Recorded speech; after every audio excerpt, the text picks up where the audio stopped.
know it's going to be a good chest session. We got Mr. Jacob Hutton in the house. We like to start off with some flat bench press. Get this going. This is really how we really gauge if we're getting stronger or not. Now, you don't have to start off with flat bench. We've been doing this the last couple weeks. Again, strength progression is important for us.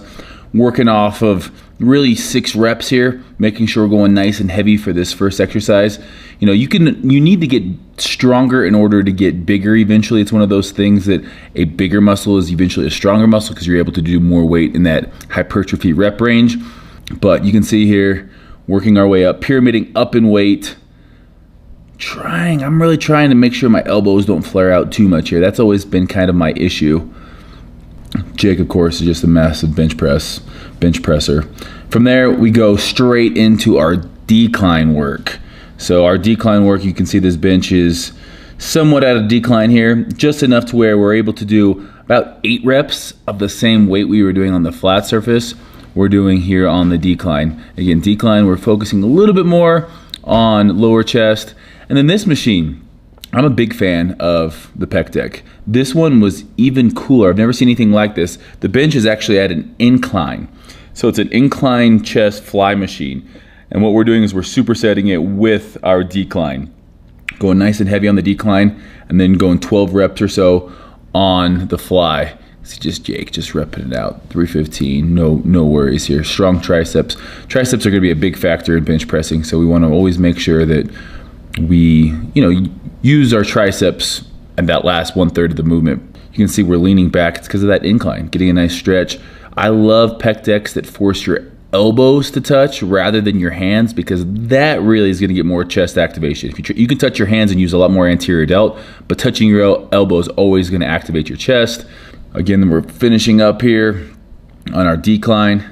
We got 3 sets of decline supersetted with the chest fly. This stretch on this machine was just insane. Really cool old school gym here. From our superset, we're going with an incline hammer strength here. So we're shooting for 10 reps on this. And if you're not making crazy faces, are you even working out, bro? That Gymshark camo though is looking really, really clean if I do say so myself. Need a haircut, but good set, Steve. Let Jake have a turn. From there, we're going into our incline chest flies. Now, with this one, you can see I'm trying to keep my elbows somewhat, locked out. Not all the way locked out, but just a little bend in there. And then at the bottom, I'm rotating, getting a good stretch, and then trying to touch my elbows at the top, which really forces me into a supinated position here. Now, this move can be hard on your shoulders. As you can see, I'm only using 25 pounds in each hand. Jake's turn. Yo, shout out to Jake for the hat. That's not a hat I could pull off, but Jake, you're looking like white man can't jump. And no one's going to say anything to you because your barbed wire tattoo is scaring all of us. Good stretch. All about that stretch here. Second set here. Biggest thing, keeping the elbows to the side. The lats are engaged. So what I mean by that is my chest is out, my lats are down, and I'm pinching with my shoulder blades and then squeezing, pressing away at the top. I think I had one more in you. You had one more in you, Steve. Don't shortchange yourself there. Triceps just hanging off the bone. Good stretch, rotate and come up. I really like doing my flies like this. Rotate at the bottom and then again, try to touch my pinkies together basically, which again, leaves me in a supinated position at the top. I think you guys can actually get that Gymshark camo shirt.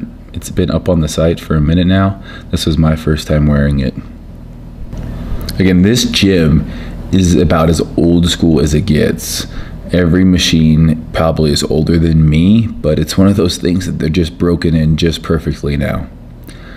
All right, last superset. We're going dips here for chest. You can see I'm not locking out at the top because again, I'm focusing on my chest here, not my tricep. So that I'm going below 90 degrees to get a good stretch, leaning forward, going all the way down, and I'm just going to failure here. So whatever you got, we're pre-exhausting and then going over to our cable fly.